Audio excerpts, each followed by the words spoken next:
Hi, I'm Brianna. And I'm Akira. And you're watching DONTAE'S Boxing Nation.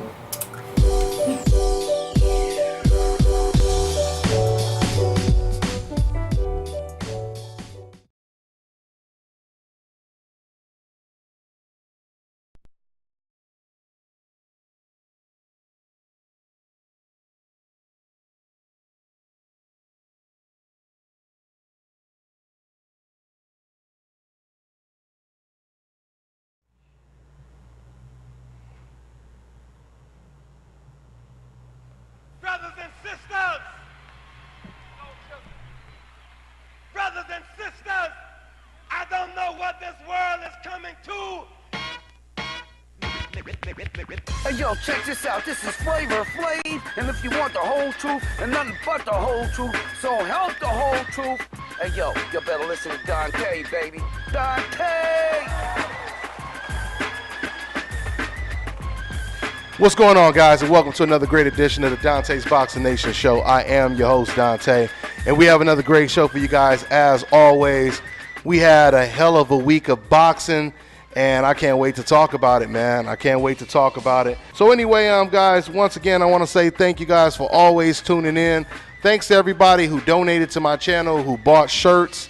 I'm going to have those hats on deck. Everybody keeps asking when the hats are going to be on sale. I'm going to have those on the website very shortly, okay, guys? So let's go ahead and get into the show. Let me introduce my man, A-Rap King. Check out his YouTube channel. He's online with us. Go ahead and subscribe if you guys haven't already subscribed. What's going on, AK? What's up, Dante? All right, man. We had a good weekend of boxing, AK. Let's get right into it. Now, Crawford, as we all predicted last week, and you know, once again, to the fans, you know, apologies, because we actually did the show last week. We had a really good show. We had E-King Fight News, Boxing Ego, AK on the show, and we had some issues, technical issues. So I decided to take the video down because I uploaded it and I didn't like the quality of it, so I took it down. But it was a real good show, and obviously we all picked Crawford to win this fight. So let's start with the undercard, AK. Now, Oscar Valdez, congratulations to Oscar Valdez, fast rising star at the featherweight division. He knocked out an undefeated Argentinian fighter by the name of Matias Rueda. And I expected this to be a competitive back and forth type of battle for as long as it lasted. But credit to Oscar Valdez, he pretty much ran over this boy. You know, he showed some very impressive combinations, reflexes. He was hurting this boy with almost every punch he threw, and he knocked him out in the second round. So congratulations to him. What would you like to see next for Oscar Valdez, AK? You got Gary Russell Jr., you got the winner of Cruz-Frampton versus Leo Santa Cruz, which we're going to talk about that fight later on as well. What do you want to see next for someone like Oscar Valdez? I was really impressed, too, by Oscar Valdez, and he seems to have a lot of power. And I didn't know the guy he fought, but, you know, he still ran over him, and he did his thing. So that's what you're supposed to do with an unknown fighter. And as far as who I like to see him next in with, I would like to see him. The ultimate test, really, in my books, is him versus Gary Russell, because since Lomachenko's out of the featherweight division, you could say Gary Russell is the number one guy right now, or no doubt he has about the it. potentials to be the number one guy. So if that's the ultimate test, you know, if he could beat Gary Russell. But at this point, from what I'm seeing, I'll probably favor Gary Russell. But I would like to see him versus the winner versus Cruz and Frampton. And since he has a WBO, I think, which is Lomachenko, the vacant belt of Lomachenko, you know, they could unify the division versus the winner of Frampton and Cruz, the coward of the king. And then whoever wins that fight could fight Gary Russell. That's what I would like to see. Yeah, I would have to agree with you, AK. I don't see anybody. You know, Oscar Valdez is a beast, and I would say outside of Gary Russell, Oscar Valdez, he could probably handle the majority of these guys. I mean, don't get me wrong, Frampton and Leo Santa Cruz, those are 50-50 fights. But, of course, the Francisco Vargases and the Orlando Salidos, fighters like that, I would see Oscar Valdez, beating them fighters. But when it comes to Gary Russell Jr., I think Gary is on a whole nother level, and that's no diss to Oscar Valdez. That's just how good Gary Russell is. There's definitely levels to this. So, I hope it happens, though. Yeah, and the thing about Oscar Valdez is that he has a lot of power, but we haven't seen him versus somebody known, so I could judge him based on that. He do seem like he let his hands go, and he's not afraid to let his hands go, and he has a lot of power, and he's a natural featherweight. Yeah. So versus Cruz and Frampton, you're probably 50-50, or you could even lean toward him because he's really a natural bigger guy. But versus Gary Russell, that's a tested fighter with a deep amateur background and crazy hand speed. And like I said, if you're not Lomachenko, then it's going to be really hard to mess with Gary Russell right now at 126. I totally agree. And I think we just have someone else chime in right now. Who's that? Okay, I thought I heard somebody call in right now. Okay, well, let's go ahead and move on. Before we get to the main event, someone else we have to talk about, man, is Jose Benavidez, man. Jose Benavidez, he was on the undercard of this Crawford versus Postal fight. He got a unanimous decision over Santana. And this is so funny, man, because this fight was extremely close, and it looked like it was about to be a huge upset because all of us, well, what I really want to say is when I was looking at the scorecards, or before the scorecards was announced, excuse me, guys, I was telling everybody next to me because I was watching the fight live, I said I would not be surprised if the judges, if at least 2 of the 3 judges, they have this fight by a landslide for Jose Benavidez. And as soon as they announced the scorecards, that's exactly how they had it. 2 judges. One judge actually had the fight 10-0 against for Jose Benavidez over Santana. Another guy, he had it close to that, and there was only one judge that actually had the fight close. But this is what I will tell you guys about this performance. I personally think that Jose Benavidez, he was kind of exposed in this fight. No doubt about it. Jose Benavidez, he's a very, very talented fighter.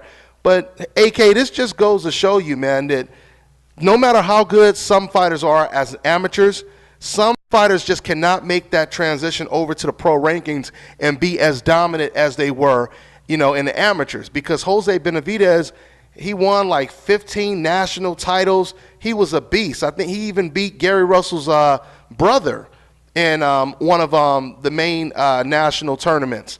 Okay, so he was a big deal. But now that I'm seeing him fight, and when he fought against Santana, you could tell he was having a lot of problems dealing with Santana's pressure. Every time Santana basically came forward, you would always see Benavidez's back against the ropes. He would be jumping from one side of the ring to the other side of the ring with his back against the ropes, and he did nothing but basically just shell up into a high guard.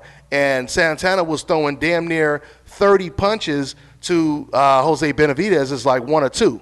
Benavidez would come back with like somewhat of a hard little hook, but a lot of times it wouldn't even land. So he was getting overworked and out-hustled by Santana, who had about 4 defeats.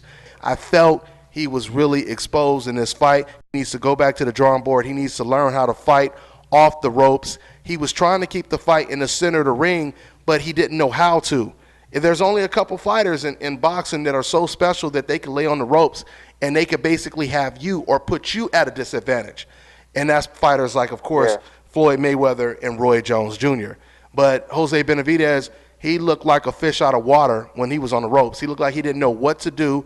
And basically, Jose Benavidez, he started off early winning, I think, like the first 2 rounds. And then all of a sudden, it looked like Santana, he basically took over. And he started to out-hustle Benavidez for at least the next, 6 or 7 rounds. And then, or I don't remember exactly how many rounds, because I do slightly give an edge to Jose Benavidez. You could argue that he might have won the fight by a round because he rallied back in the second half of the fight. And it looked like to me, Santana himself, he got a little tired because he was walking down. Santana was walking down Jose Benavidez for the most part of the fight. And then around maybe the 7th round, that's when Santana started to slow down. And Benavidez, he started to use more foot movement. He started to box more. He stayed off the ropes a little bit better, and he won a couple rounds towards the end of the fight. That's why it's so unbelievable that a judge actually had to fight 10 rounds to 0. So go ahead. You was about to say? Man, the score was crazy, but it's funny you say that you think he's exposed, because when he first turned pro, man, I was really high on him. I was looking forward to him stepping up, and I kept asking when he's going to step up. And when he did, even when he didn't fight like a beast or nothing, but just somebody with a good record, I noticed right away he has no inside game. Yeah. With his height and reach. Yeah. He had no inside game.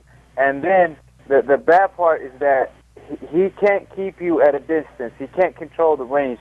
He can't, he's a real tall fighter with a long reach and a crazy speed, so he just have a hard time keeping fighters at a distance, even though you would think, if he have a hard, mean jab, he could do that, and just maintain his distance. And when a fighter gets in, he could hold them. But, he really looks exposed. And I saw the highlights. I didn't see the whole fight. But, he looked horrible. He was getting caught. He was getting outworked. And I kind of noticed that a couple fights ago, though. That's not the first fight, even before the Herrera fight. And that's why I actually picked Herrera to beat him, because of that reason. But, man, they be giving him crazy gift decisions, though. I ain't going to lie, because the Herrera fight was a decision. And this one, you said 2 judges gave him 10 rounds, which is crazy. Oh, yeah, big time. I mean, it could be argued that Santana won the fight, but just when you see a scorecard of 10 rounds to 0, that just lets you know that even if Santana would have actually won the fight hands down, the judges would have still had to fight for Jose Benavidez. So it really it didn't matter what Santana did in this fight. But you are right, though, AK. Jose Benavidez, he definitely needs to work on his inside game. Once again, this just goes. You don't think you don't want to see him versus Crawford? Oh man, don't even bring up the C word. Don't even bring up the C word when it comes to. Not right now, yeah. I mean, I'll be honest, and hey, AK, we was talking about this while we were watching the fight. I don't even know if Jose Benavidez can beat Lucas Matisse right now, man. I mean, because I was gonna say that, him versus Matisse, that's a good fight. That would be an excellent fight, like you said, because the lack of inside work. The thing, Jose Benavidez, he has a great jab, but man, when you get on the inside and you back him up, it's like he doesn't know what to do. All he was really throwing when he was on the ropes, he would throw a couple good uppercuts. He threw a couple of hooks. But for the most part, he just stood there with his hands up. At first, I thought he was playing possum, in the first couple rounds. But then I noticed after the third, fourth round, he was still doing it. I was waiting for him to come back and surprise Santana with something, but there was no surprise. He didn't really know what to do, on the inside and with his back against the ropes.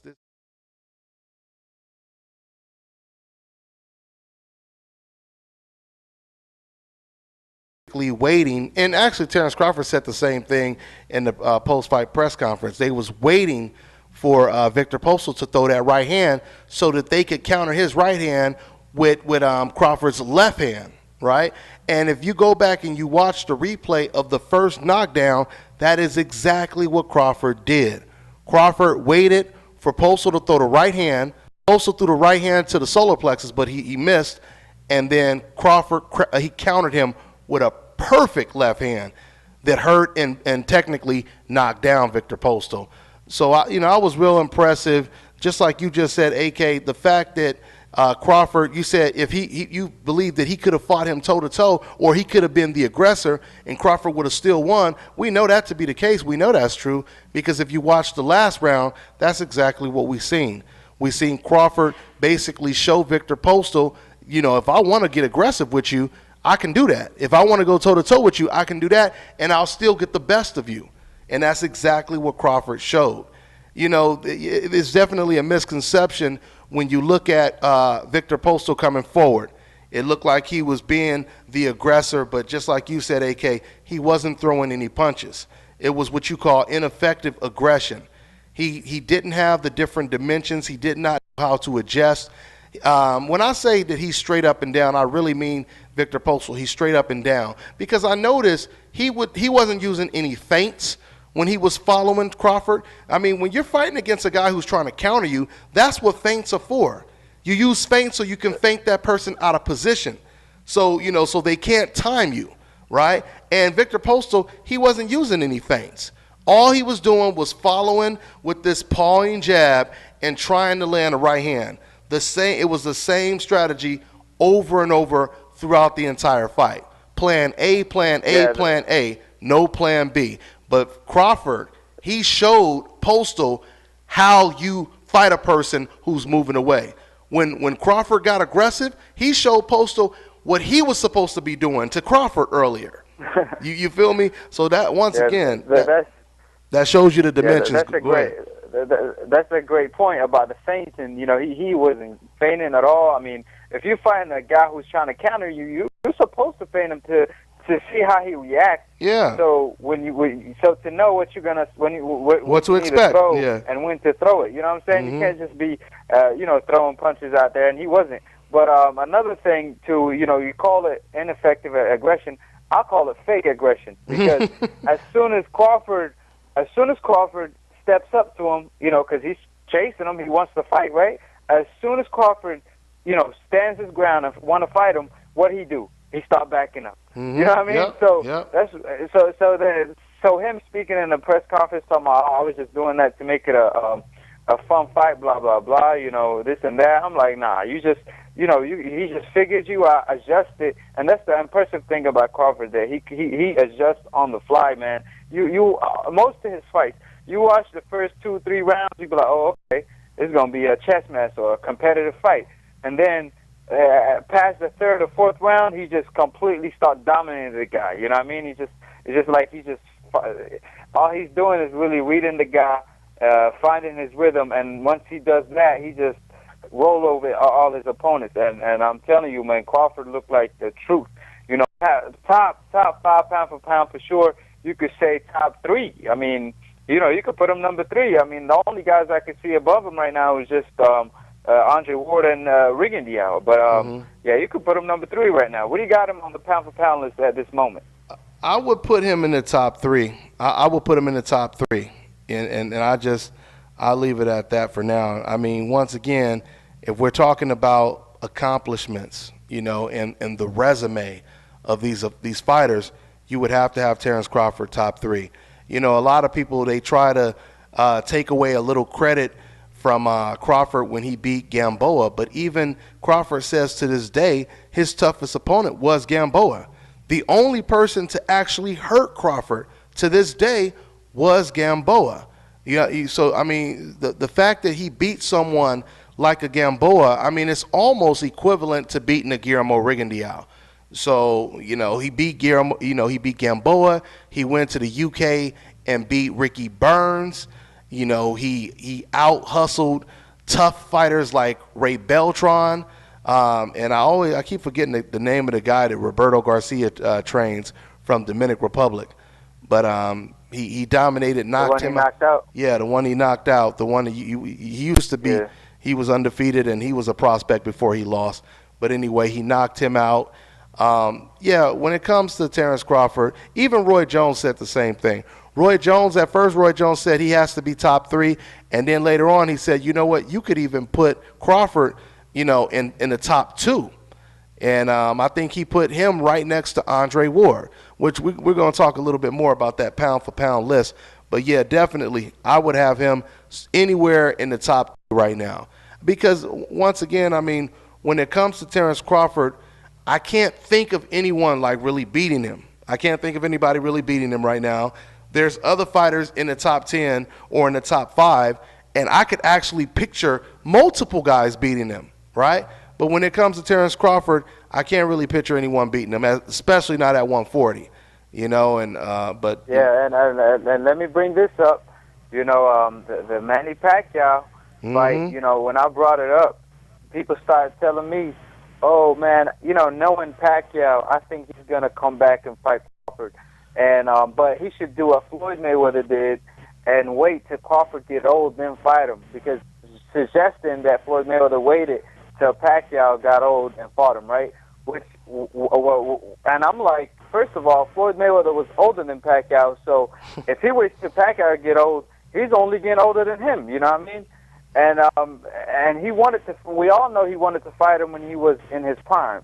Mm-hmm. So as far as I know, Crawford, if Pacquiao, like you always said, if you want to resurrect his career, you know, Crawford is the guy to do it. If you want to fight the best, then come back fight the best. Because if Floyd Mayweather wanted to return and he was at top rank and he had nobody else to fight in his, you know, at 147, if you don't want to fight the Thurmans and all them guys, everybody would have told him, oh, you fight Crawford, this and that.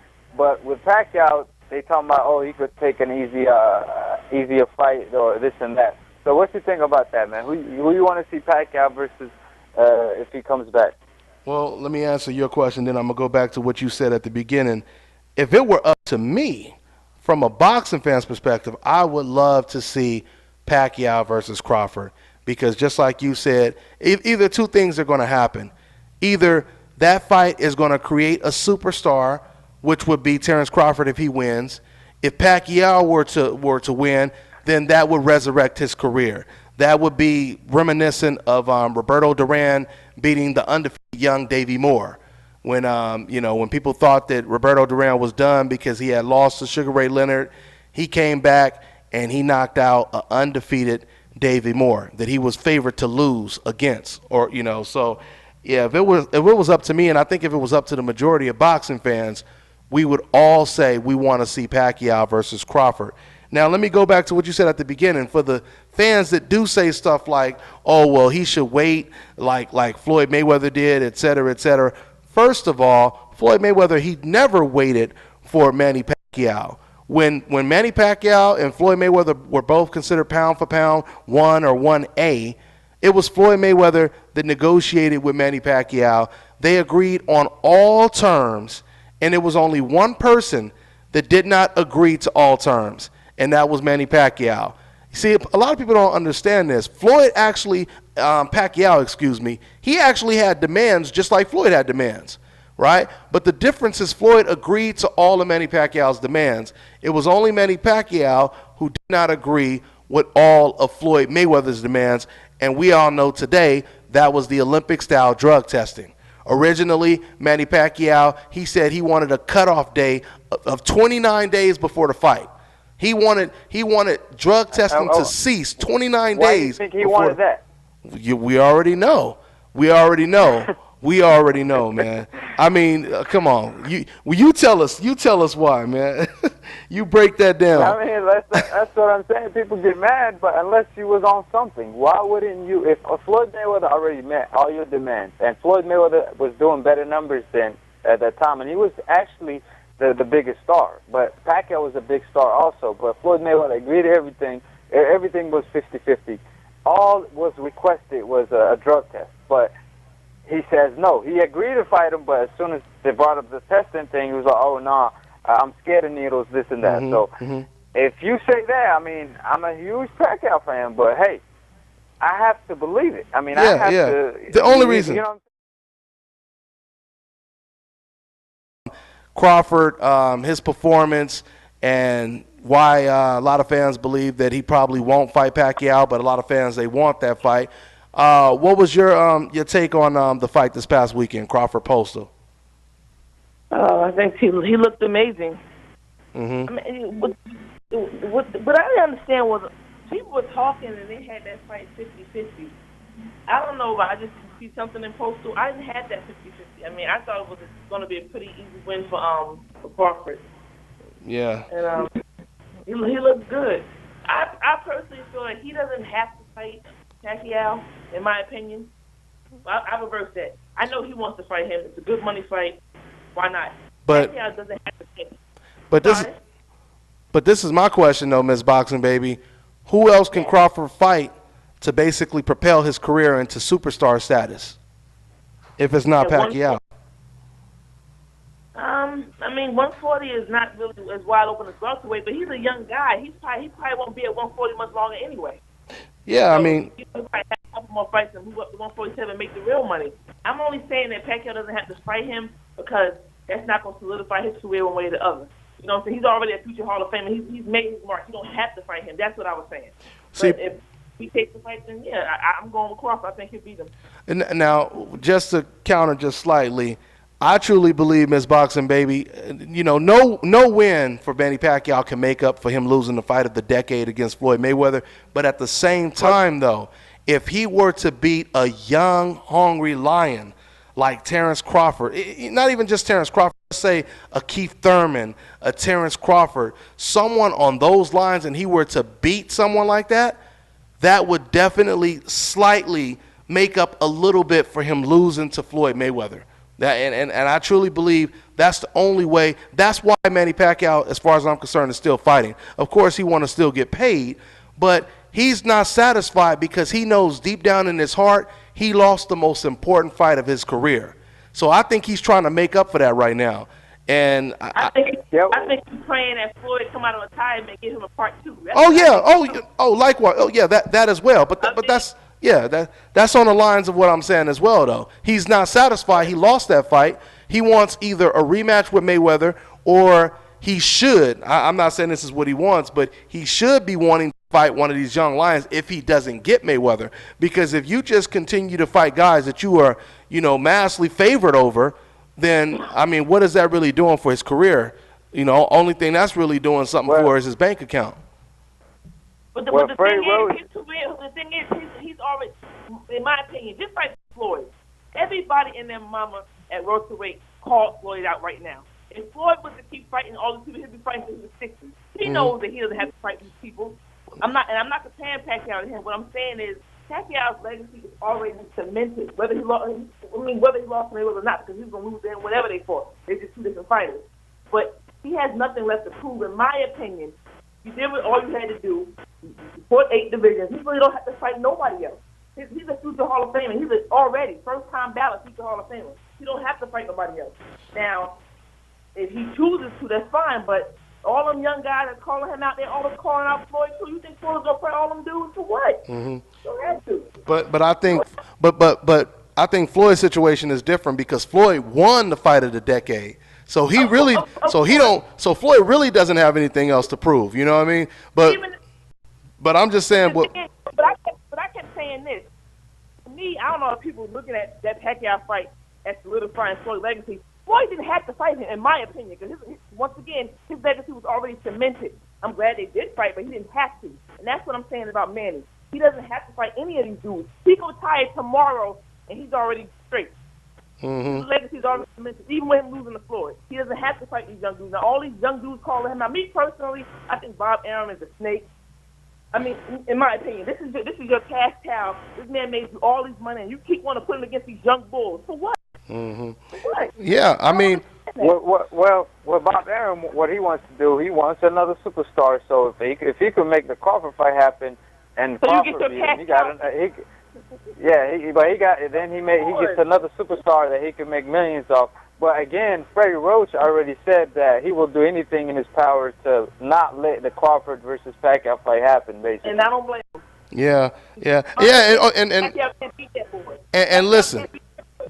Well, I agree with you on that aspect, Miss Boxing Baby. Like, yeah, if it was me personally, or my job was to protect Manny Pacquiao and make sure he doesn't lose so we can get some other fight, then yeah, definitely. I would definitely keep Pacquiao way away from Terrence Crawford. But, but just speaking from a boxing fan's perspective, that's the fight that I want to see just because, once again, like I said, I know that fight would make Terrence Crawford a superstar if he were to win, or like I said, worst case scenario, Pacquiao wins and it resurrects his career.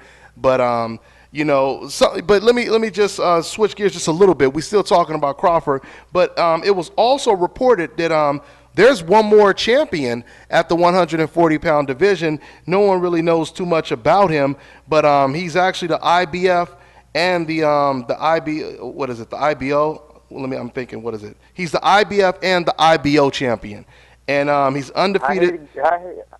He's 24-0 with 21 knockouts, and his name is Eduard Tryavanski or something like that. I'm trying to pronounce it. Tryanovsky.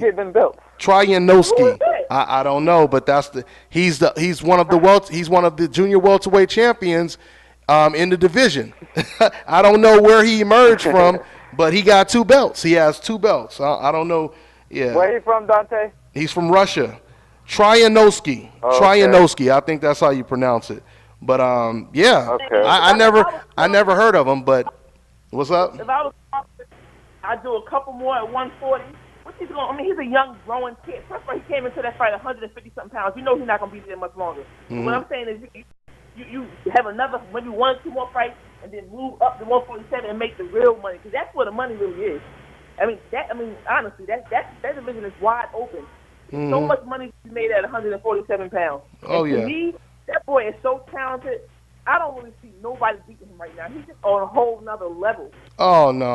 I don't see anyone beating him, certainly at 140 or anyone coming up from 135. He got that nasty attitude and Yeah, I love it. That reminds me of the 80s. That's what it reminds me of. Oh, yeah. I mean, I don't think people realize how impressive that last round was. How often do you see fighters today do stuff like that? You already won the fight. You already dominated the fight. Usually fighters, they just cruise, to the finish line. But all of a sudden, Crawford, he said, you know what, let's go toe-to-toe. And then he staggers the guy, makes the aggressor or the so-called aggressor back up and retreat. And Crawford is standing there like, hey, man, I thought you wanted to go toe-to-toe. You feel me? So, I mean, that was extremely impressive. It just, once again, shows you the different dimensions, the different levels when it comes to Crawford. 1 minute we see him fighting like the aggressor. The next minute, he's pummeling Ricky Burns on the ropes. Next minute, he's in the trenches with Gamboa toe-to-toe, and it's a slugfest. Now we're seeing the boxing, the ring generalship against Victor Postal. We see it all with him, man. We see it all. The check hook was vicious. The straight left was reminiscent of Pacquiao's left hand.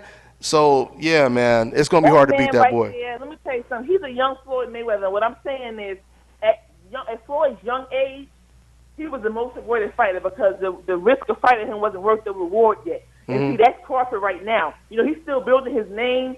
They're not. I'm tell you right now, them dudes not gonna want no piece of him. No, yeah. I don't even have no words. He on a whole nother level. He's just special. Yeah, He's yeah. I'm telling you right now. If I was ready, I would steer clear of him too. Go far away. Go to somebody else. Yeah. I wouldn't do it. Yeah, the only real challenge for him in the future will probably be Errol Spence. And oh yeah. Yeah. I mean, Yeah. if he fight Keith Thurman now, I favor Crawford. That's how crazy it is. But yeah, I mean, the true challenge is going to be Errol Spence. Which, that's going to be in a couple of years because Crawford's going to stay at 140 for like 1 more year probably. And I'm telling you right now, and AK, it might just be shaping up as like a future super bout. I'm talking about like Sugar Ray Leonard versus Hearns. If we get Errol Spence versus Terrence Crawford in the next couple of years, because I don't see anybody beating Errol Spence at 147 right now, and I don't see anybody beating Terrence Crawford at 140 right now. So that might be the real big one right there. So, we'll see. Yeah. But, hey, I wanted to talk about this because this is pretty interesting. Now, of course, these stats are not going to really surprise you guys because it was a poll that was conducted by the fans. There's a website that basically did a poll on, who fans thought was pound for pound the best fighter in the world. Miss Boxing Baby, who you think they had as number one, the fans? The number 1 pound for pound in the world right now? Yeah. Andre Ward and Terrence Crawford, I think, is like right behind him. Andre Ward, hands down, for me, anyway. Well, we already know what, the professional boxing community, boxers and trainers and all them and people who really study the sport. And, it's not agenda-based or bias agenda-based.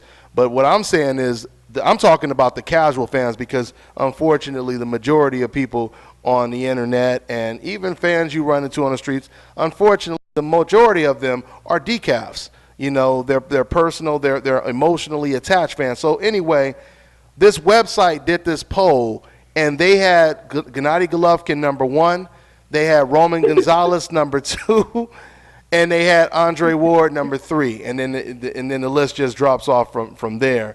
So I mean, this is my whole thing. if you are looking at Andre Ward's resume versus Golovkin's resume versus Roman Gonzalez's resume, there is no way you can have anybody above Andre Ward. I mean, AK, what do you think about that list? Yeah, I want to say something about this. I mean, think about this. First of all, Andre Ward, nobody can argue with me that Andre Ward has way better resume than Golovkin. We can all agree on that, right? Well, of course. Another thing, we all know Golovkin ducked Andre Ward when Andre Ward tried to fight him. So how the hell? I mean, that already proven that Andre Ward will whoop his ass.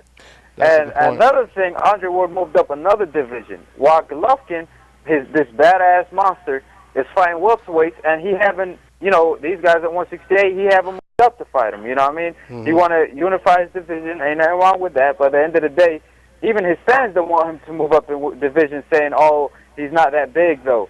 So how can he be the pound for pound king when he haven't even moved up one weight class? And his resume ain't even that deep. Yeah. So you can't even put him up there, even above Crawford, even above Rigondeaux, because these guys are tested. These guys are reproving themselves. And when you look at the pound-for-pound list, this is how you judge it. First, on your resume. Second, on how good you are right now. And then third, if you fight, like let's say, hypothetically, if Rigondeaux was a 175-pounder, how will he do versus all these 175-pounders? Yeah. At all, you know what I'm saying? Yeah. And this is how you judge the pound-for-pound list.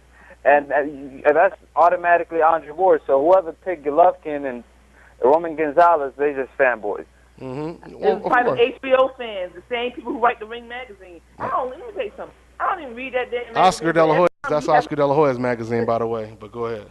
Every time you happen to glance through it, there's always some bogus ass pound for pound list. Like Andre Ward be somewhere like number 3, number 4. I don't understand that. Yeah. How is he behind G?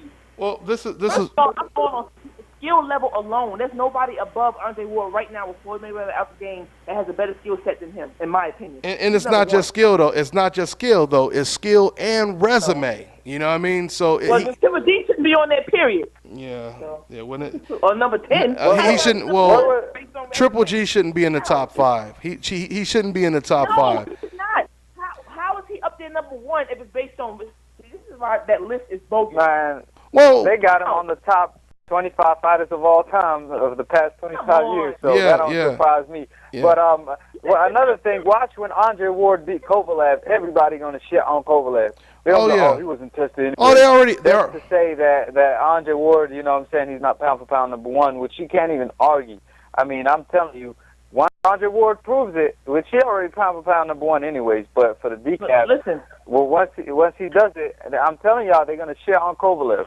Andre Ward is in Floyd's position. And no matter who he beat, I'm telling you right now, they're not going to give him a spot. I'm telling you now. That's the only reason why they probably want him to fight Kovalev anyway, and I guarantee you that most people think Kovalev is going to beat him anyway. He's in a Floyd position. No matter who he beats, they're still going to say the same thing. Well, he ain't active enough, and he don't do this, and he don't do. They're going to say the same thing about him. Well, Virgil Hunter, he said it. He's just that good. Well, Andre Ward's trainer, Virgil Hunter, he said it to me directly.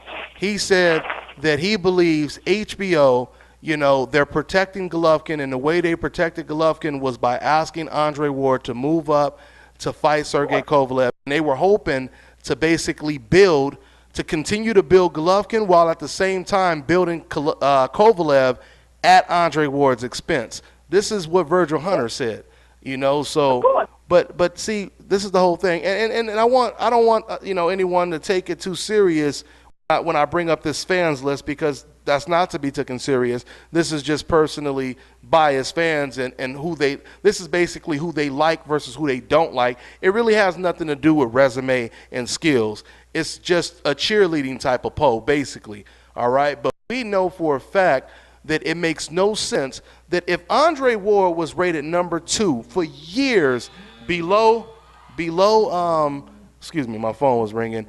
If Andre Ward was rated number 2 for years, below Floyd Mayweather, how is it all of a sudden once Floyd Mayweather retires, now he's number 3 behind Golovkin and Roman Gonzalez? It makes no sense. And you can't say, oh, well, it's because Andre Ward was inactive, et cetera, and all this kind of stuff. Well, if he was inactive, why do you even have him at top 3 then? You see what I'm saying? So so that argument doesn't even make sense. You're not going to say, he was inactive, that's why he's not, number one. Oh, but he can still be number 3 while he's inactive. Okay, no, if you're inactive, you shouldn't be on the top 10 at all. If that's the case, so we know when you just look at the logic, it makes no sense. It's completely illogical.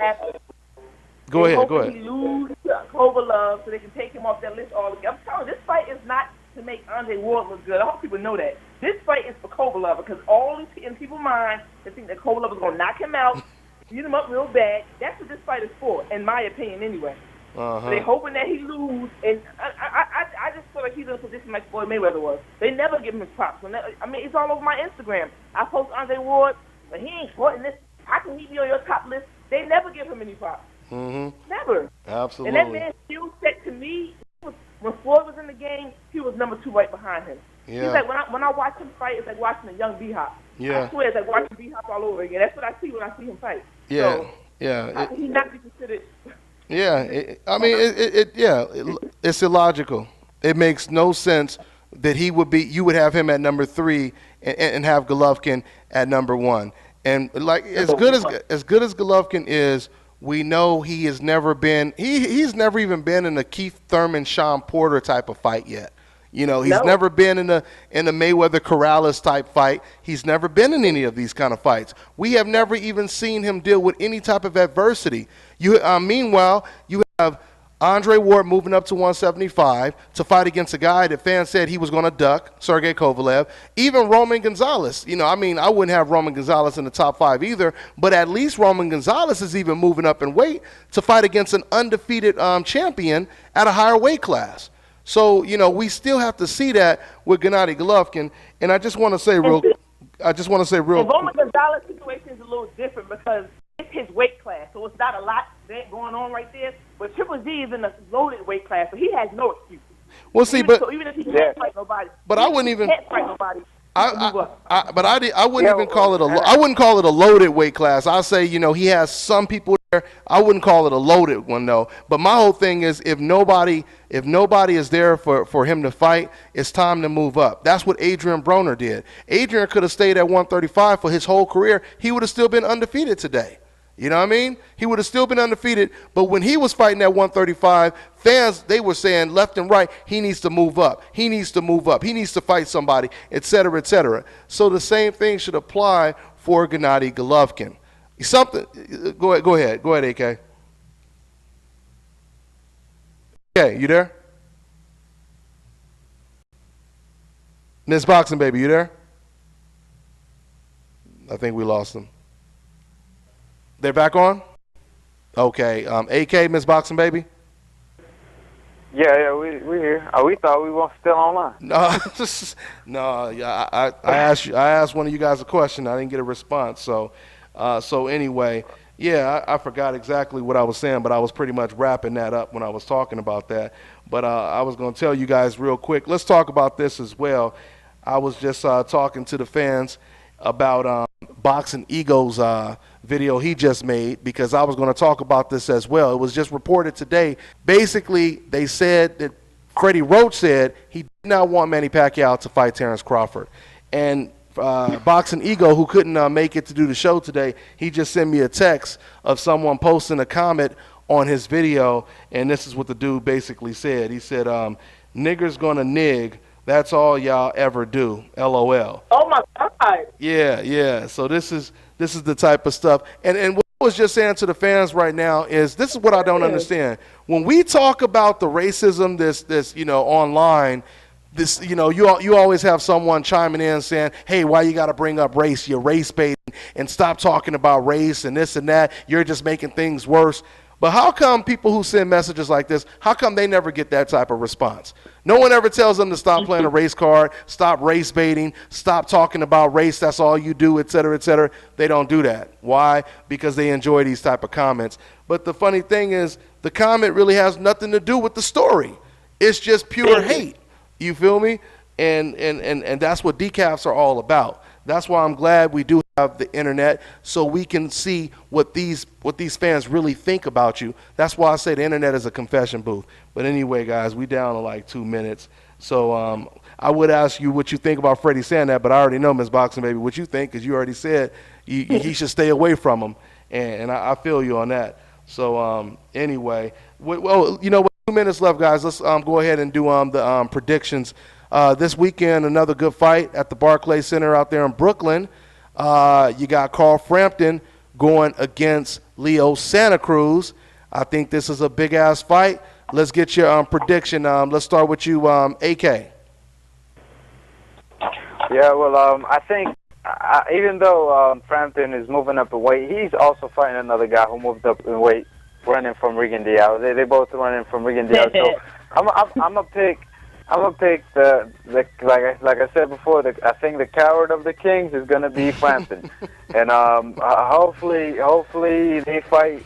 They're not gonna fight Regan Diaz. Hopefully they fight Gary Russell so they can get their ass whipped by Gary Russell. But I think Frampton has more skills.